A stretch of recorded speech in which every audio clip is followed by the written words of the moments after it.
Assalamualaikum warahmatullahi wabarakatuh. Perkenalkan, nama saya Desi Nur Ramadhani dari kelas 12 IIS.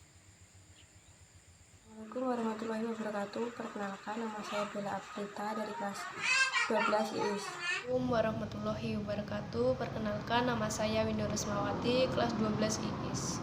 Assalamualaikum warahmatullahi wabarakatuh. Perkenalkan, nama saya Idra Nurjuwita. Saya dari kelas 12 IIS. Assalamualaikum warahmatullahi wabarakatuh. Perkenalkan, nama saya Elza Septiani. Nah, di video kali ini, kelompok kami akan menganalisis sistem ekonomi nasional pada masa demokrasi liberal. Selamat menyaksikan. Gunting Syafruddin. Nah, kalau kalian mikir program ini adalah menggunting uang kertas, itu salah. Maksudnya di sini, kebijakan ini merupakan pemotongan nilai uang. Nah, caranya dengan memotong uang yang bernilai 2,50 rupiah ke atas hingga nilainya menjadi setengah.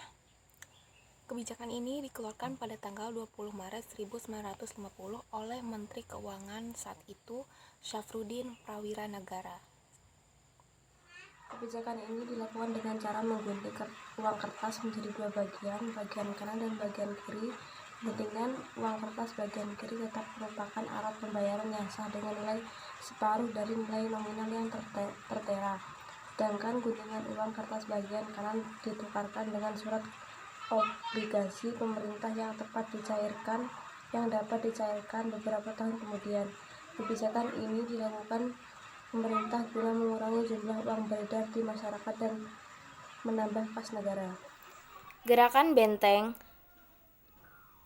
Sistem ekonomi Gerakan Benteng bertujuan untuk mengubah struktur ekonomi kolonial menjadi struktur ekonomi nasional. Program ini dicetuskan oleh Dr. Sumitro Djojo Hadikusumo. Di sini saya akan menjelaskan tentang sistem ekonomi Alibaba.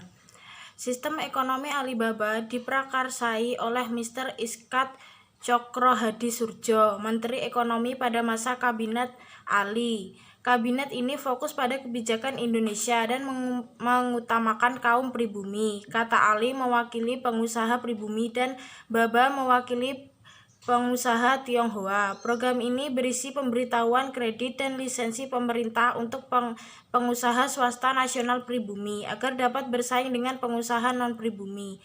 Namun program ini gagal karena pengusaha pribumi masih miskin dibandingkan pengusaha non-pribumi. Persetujuan Finansial Ekonomi (FINEK). Pada masa pemerintahan Kabinet Burhanuddin Harahap, dikirim seorang delegasi ke Jenewa, Swiss untuk merundingkan masalah finansial ekonomi antara pihak Indonesia dengan Belanda. Misi ini dipimpin oleh Anak Agung GDE Agung tanggal 7 Januari 1956. Adapun kesepakatannya pada FINEK adalah 1. Hasil KMB dibubarkan. 2. Hubungan FINEK Indonesia-Belanda didasarkan atas hubungan bilateral. 3. Hubungan FINEK didasarkan pada undang-undang nasional. Hasilnya, pemerintah Belanda tidak mau menandatangani sehingga Indonesia mengambil langkah secara sepihak. Pada tanggal 13 Februari 1956, Kabinet Burhanuddin Harahap melakukan pembubaran Uni Indonesia dan akhirnya tanggal 3 Mei 1956, Presiden Soekarno menandatangani pembatalan KMB. Gerakan Asad. Gerakan Asad yang digagas oleh Mr. Asad bertujuan melindungi perekonomian warga Indonesia asli dari persaingan dagang dengan pengusaha asing khususnya Tionghoa. Pada Oktober 1956, pemerintah menyatakan akan membuat lisensi khusus untuk para pengusaha pribumi. Rencana Pembangunan 5 Tahun (RPLT). Ketidakstabilan politik dan ekonomi menyebabkan merosotnya ekonomi, inflasi, dan lambatnya pelaksanaan pembangunan. Pada awalnya, Kabinet menekankan pada program pembangunan ekonomi jangka pendek, kemudian dibentuk Badan Perancang Pembangunan Nasional yang disebut Biro Perancang Negara.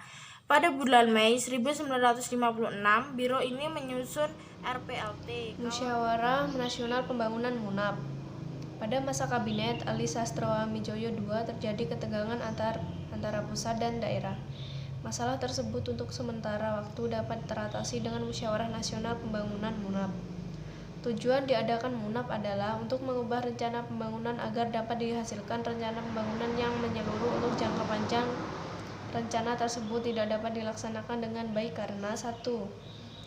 Adanya kesulitan dalam menentukan prioritas. 2. Terjadi ketegangan politik.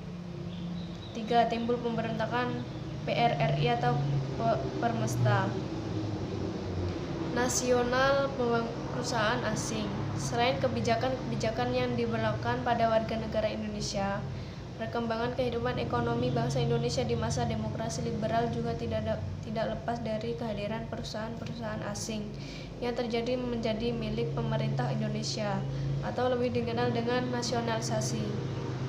Tahap ini mulai sejak Desember 1958 dengan dikeluarkannya Undang-Undang tentang Nasionalisasi Perusahaan-Perusahaan milik Belanda. Beberapa perusahaan asing yang dinasionalisasi oleh pemerintah Indonesia di antaranya adalah Bank Nederlands Indische Eskomto, Maatschappij, Bank Dagang Negara, Bank de Nationale Handelsbank, NV, Bank Umum Negara NV, Nederlands Handels Maatschappij, Bank Exim, Koninklijke Nederlands Indische Luchtvaart Maatschappij atau KNILM, Garuda Indonesia, dan lain-lain.